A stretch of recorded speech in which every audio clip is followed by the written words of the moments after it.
Atëherë, duke e nisur që në Gjenez, ne kemi protestuar që në fillim, kur urdhri doli nga ministria dhe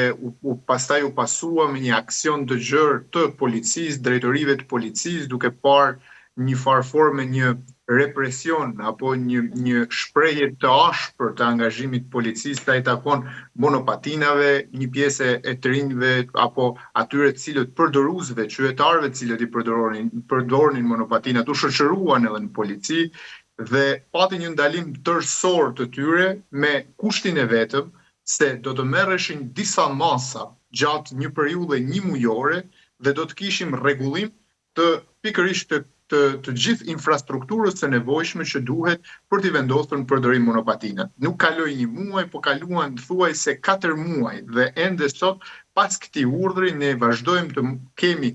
po të njëjtën situatë ku nuk ka asnjë mund të them hap tjetër cilin Ministria e Brendshme ka marrë sa i takon pikërisht rregullimit, qoftë rregullimit ligjor, por edhe nga ana tjetër edhe infrastrukturën apo krijimin e atyre të cilat mund të jenë kushtet e nevojshme për përdorimin e monopatinave, duke e lënë këtë çështje pezull, duke vazhduar që sot qytetarët i kenë të mbajtura peng aty pronën e tyre në drejtoritë apo në polici dhe në seksionet e veçanta në të cilat janë për mbajtjen dhe konfiskimin e